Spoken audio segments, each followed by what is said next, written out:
Si vous avez regardé la plupart de mes vidéos sur la chaîne, vous savez que je mets beaucoup d'effets visuels dans mes vidéos. Et ça fait un moment que j'ai envie d'en lancer un petit format où je vous propose des effets spéciaux et je vous montre comment on les fait. Mais pas en mode tuto, alors dit un peu chiant comme ça, plus comme le fait Atom en ce moment. C'est pas ça que j'avais en tête au début, mais j'ai vu le truc à Atom, ça a de la gueule quoi, on va pas se mentir. Du coup, si ça vous dit, vous me donnez des idées d'effets spéciaux que je pourrais faire, je les fais, je vous montre comment on fait et à chaque vidéo vous me redonnez un truc à faire.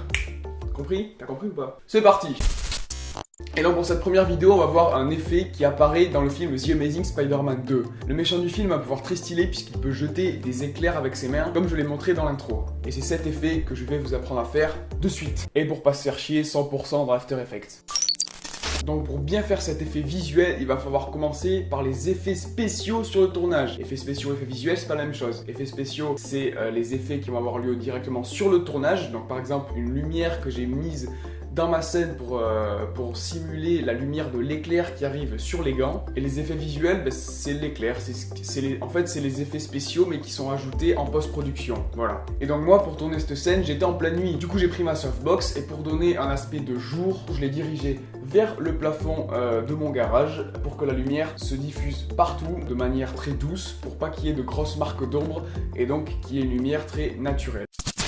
Donc pour le premier plan, on a affaire à un éclair qui jaillit de derrière la caméra et qui se projette sur les gants qui après vont gicler. Donc pour commencer, je vous conseille directement sur votre tournage de balancer une lumière sur votre sujet. On peut rajouter de la lumière en post-production, mais elle sera jamais aussi réaliste que si vous l'avez fait directement sur votre tournage. Et donc ensuite, on peut voir que les gants se font projeter à cause de l'éclair. Et donc pour ça, j'avais un fil de pêche tout simplement qui était accroché aux gants et que j'ai tiré en même temps que j'allumais la lumière. Et ce fil de pêche, bah faut pas qu'on le voit, sinon ça nique tout. Du coup, j'ai pris une clean plate, c'est un plan avec juste le décor, donc sans le gant et le fil de pêche. J'ai superposé les deux et j'ai fait un masque autour de mon gant pour que seul le gant apparaisse et pour que le reste ne soit que la clean plate et donc sans le fil de pêche qui dépasse. Maintenant, on entame les choses sérieuses. La première étape pour faire cet éclair va être de prendre l'effet directement inclus dans After Effects qui s'appelle éclair élaboré. C'est un effet qui vous permet de générer des éclairs assez réalistes, sauf que comme vous pouvez le voir sur les images, la lueur de l'éclair que propose cet effet est absolument dégueulasse. Du coup, vous allez aller dans les paramètres de cet effet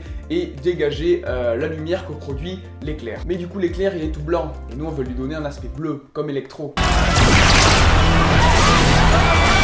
Du coup, pour lui donner cette couleur bleutée, on va se servir de l'effet Color Vibrance qui n'est pas inclus dans After Effects, mais que vous pouvez retrouver sur internet. Et une fois que vous lui avez donné l'animation que vous voulez, vous allez lui appliquer une lueur. Alors soit vous achetez l'effet Real Glow sur internet qui permet de donner une lueur très réaliste à vos sujets. Donc si vous n'avez pas le plugin Real Glow, je vous conseille, et c'est ce que j'ai fait, de dupliquer plusieurs fois votre éclair et d'ajouter à chaque fois l'effet flou encadré. Et sur chacun de votre plan, vous allez à chaque fois un peu plus augmenter le flou pour que ça donne un effet de lumière. Et donc normalement maintenant vous avez un éclair à peu près réaliste. Ensuite on peut voir qu'il y a un deuxième éclair orange qui passe dans la scène. Mais vous allez faire exactement la même chose, sauf que vous allez mettre les branches à 0% en laissant l'ondulation de l'éclair. Avec Color Vibrance vous allez lui donner une couleur orange et vous allez augmenter sa complexité dans les paramètres de éclair élaboré. Après avoir fait ça, j'ai créé une caméra qui va me permettre de passer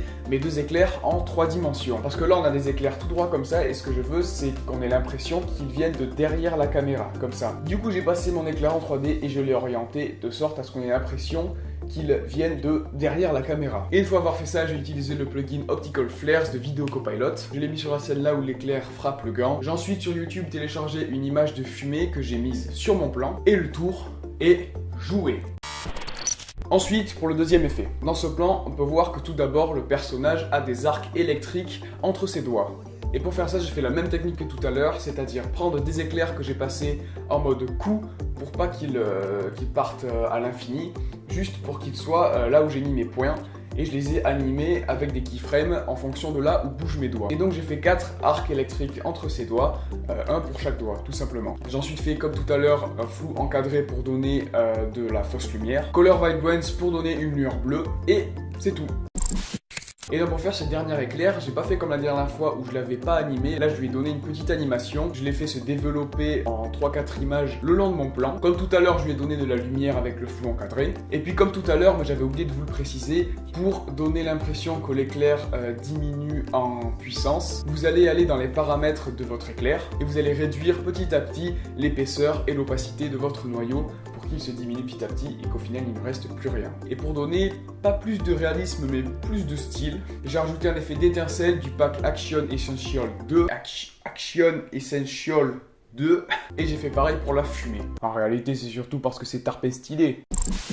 Et voilà, on a fini avec ce premier épisode, j'espère que ça vous a plu. Si oui, dites-le moi et proposez-moi des effets à faire pour la prochaine fois que je pourrais vous expliquer. Ça c'est un format que je vais kiffer faire, c'est sûr à 100%. Et par la même occasion, ça va me faire énormément progresser dans les effets spéciaux. Donc si vous avez des idées que vous ayez vues dans un film, que ce soit dans votre tête, et pourquoi pas l'effet que j'ai fait en introduction.